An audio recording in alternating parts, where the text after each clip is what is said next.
par une autre rencontre plus importante. Je vous réitère et je vous charge une fois encore de transmettre à Monsieur le Premier ministre, chef du gouvernement, avec tout le respect dû à son rang, près de 8 mois, la représentation nationale, le peuple de Guinée attend toujours sa politique générale. Comment il compte matérialiser en faits et actes les grandes orientations des chantiers du CNRD. La politique commande le technique. Nous voulons savoir les grands axes stratégiques. Comment ce gouvernement compte transformer le quotidien des Guinéens. Nous sommes pressés. C'est la 3e interpellation officielle de ma part. Je l'ai fait par courrier, je l'ai fait par rencontre. Aujourd'hui, je profite que c'est la dernière interpellation sur le sujet. Nous attendons avec exigence et insistance le discours de politique générale de son Excellence, Monsieur le Premier ministre. Cette injonction de Dansa Kourouma, président du CNT, au premier sinistre Mohamed Beavogui, serait-elle la cause de cette déclaration de candidature de l'homme qui avait tenté la création du dadisme en Guinée? Je me dis qu'on peut servir son pays sans être président de la République. Depuis la revendication publique de son siège au CNT, quelques semaines avant son installation, Dansa Kourouma avait fait savoir à tous ses détracteurs que cette transition ne se ferait pas à son insu. Et mieux, les nominations et révocations passeraient inévitablement par son approbation. En revanche, piqué au vif le Premier ministre en demandant aux conseillers nationaux de la transition de lui transmettre son dernier avertissement, le ton et le poids du mot utilisé ne trahiraient-ils pas le départ imminent du Premier ministre? Toujours est-il que l'affront a fait beaucoup de bruit à Conakry et dans les médias. Vous étiez membre du CNT, est-ce que vous êtes intéressé à aller à ce CNT aussi? Et l'expérience surtout, là, on en a besoin. Le mot intéressé... Alors, est-ce que vous irez, est-ce que vous serez désigné? En fait, c'est un droit pour un acteur comme moi d'être membre du CNT. C'est un droit.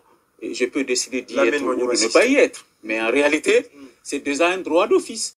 C'est curieux d'observer aujourd'hui les Africains qui se mettaient à l'abri dans les institutions et sociétés internationales pendant les luttes pour l'instauration de la démocratie, débarquer une fois le risque d'y perdre la vie ou croupir en prison écartés par des années de sacrifice des autres, pour donner des leçons de morale à ceux qui avaient pris leurs responsabilités.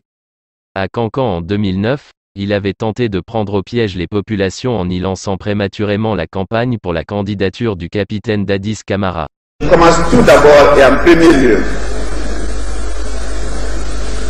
de remercier le capitaine Moussa Dadis Camara, grâce auquel je suis devant vous aujourd'hui comme Premier ministre. Le président capitaine Moussa Dadis Camara m'a démontré que ce n'est pas un régionaliste, ce n'est pas quelqu'un qui est présentriste, c'est quelqu'un qui aime absolument l'intérêt de ce pays.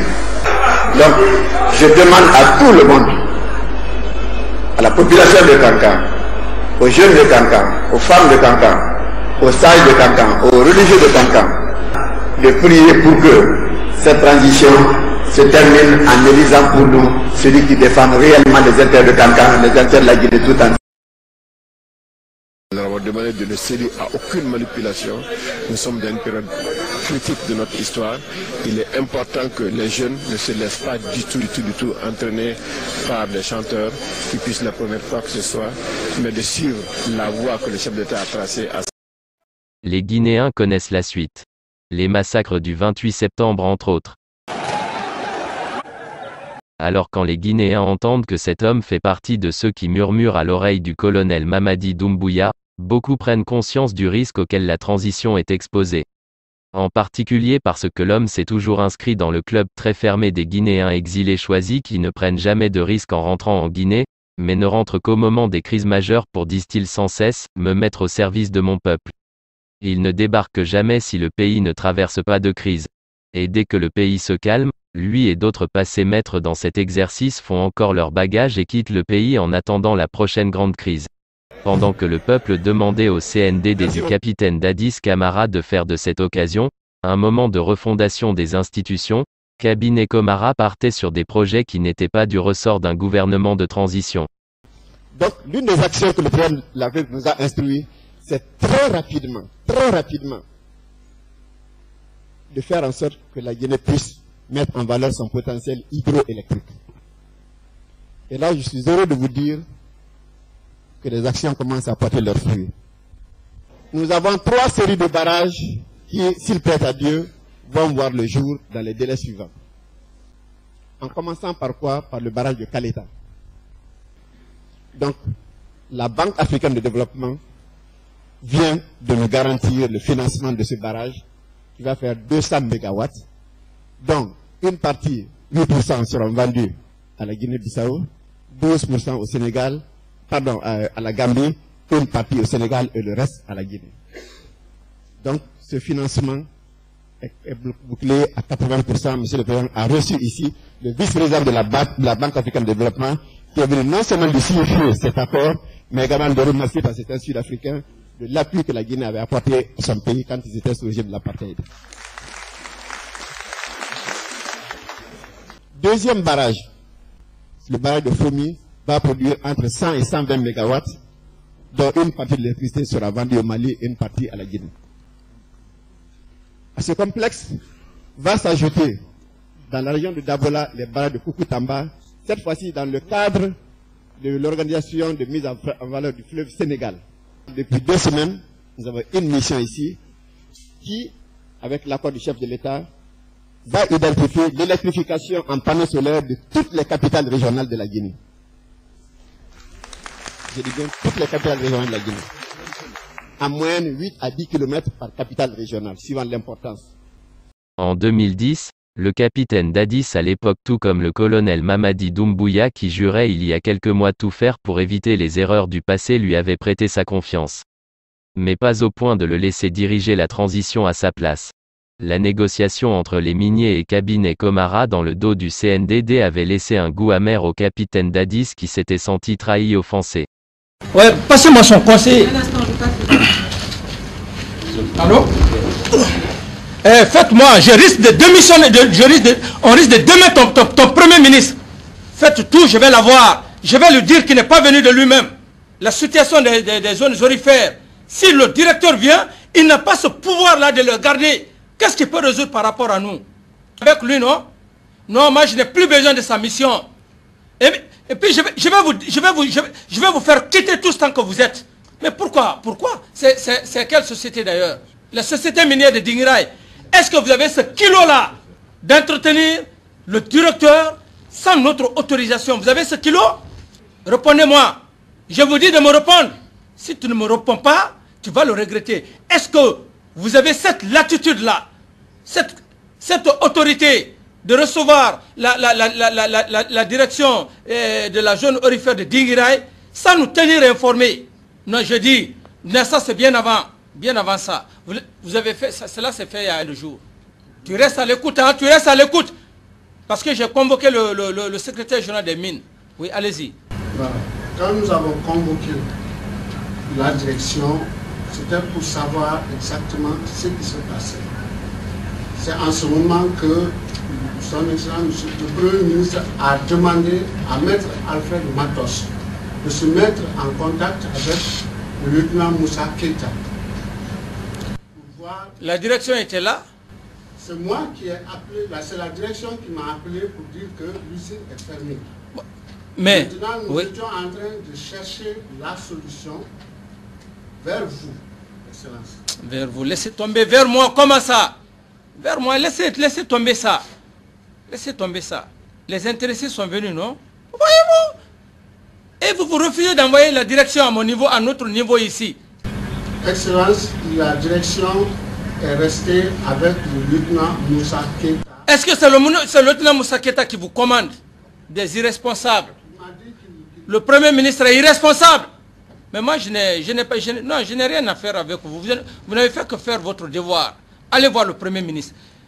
Monsieur le directeur de cabinet, son attaché de cabinet, je crois que ton Premier ministre, il ne fait pas son devoir. Il ne peut pas recevoir un responsable d'une société aurifère sans nous voir. Ce n'est pas lui qui a pris le pouvoir, hein? C'est nous qui avons pris le pouvoir et on l'a nommé. Il n'est pas le seul Guinéen, s'il te plaît. Mais ton ministre là, il est gonflé, hein? Il est gonflé. Je ne sais pas. Non, je ne sais pas. Non, il n'est pas à ma disposition. Laissez tomber ça. Vous êtes des démagogues. Vous êtes des démagogues. Mais vous dites-le. Dites-le que moi je ne suis pas dans la démagogie avec le CNDD. Il n'a pas ce pouvoir-là. Il n'est pas culotté pour recevoir un directeur d'une zone aurifère sans nous tenir informés. Parce que ce n'est pas lui qui a pris le pouvoir. Il est venu, il a pris le beurre. Et on l'a maintes fois dit. On l'a maintes fois dit. S'il se croit Premier ministre, super Premier ministre, mais nous allons mettre de l'eau dans son vin. Ah, il fait rien. Comment il peut recevoir un directeur des zones aurifères de Dinguiraye? Ne me parlez pas de ça. Ne me parlez pas de ça. Ne me parlez pas de ça. Vous n'avez pas affaire à un con. Tu n'as pas à me le dire, hein.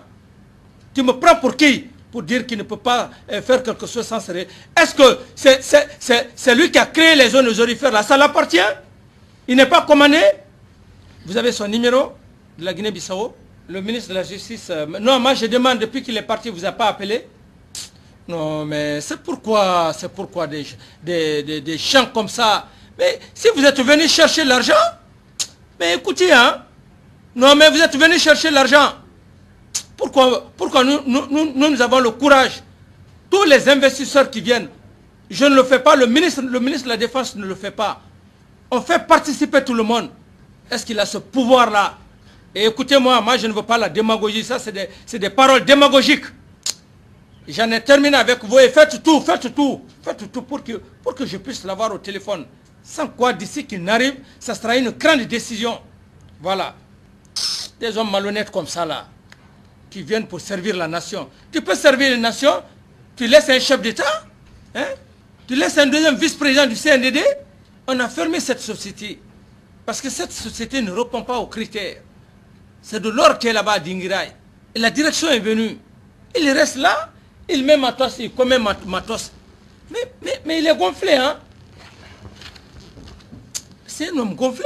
N'eût été l'intervention in extremis du général Sekouba Konaté, il n'aurait pas retrouvé son poste. Et encore.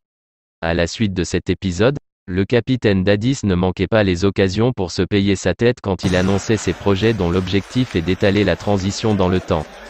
Dans un des Dadis Show, la classe politique n'avait pas boudé son plaisir en assistant à la scène. C'est une chance pour la Guinée que M. le Président m'a permis de saisir il y a une semaine lorsque je suis parti en Égypte, à Sharm el-Sheikh. Il faut savoir qu'en décembre prochain va avoir lieu une réunion mondiale. Non, il faut dire que quand vous êtes parti pour démissionner en votre qualité de Premier ministre,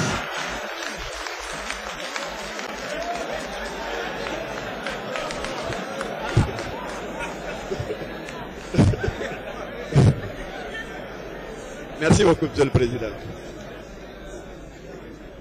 Et lentement leur chanson a fini par faire écho chez le capitaine. Et qui a payé la facture? Toujours les Guinéens. Malheureusement encore dans le sang. Ensuite, après un bilan monstrueusement abominable de pas moins de 157 personnes tuées et 109 femmes violées au stade du 28 septembre de Conakry pendant que Kabine Komara était chef de gouvernement, la décence par respect pour les victimes et leurs familles exigerait de toute conscience morale à se donner pour projet de rechercher et punir les auteurs de ces crimes. Que Dieu protège la Guinée. Wassalam.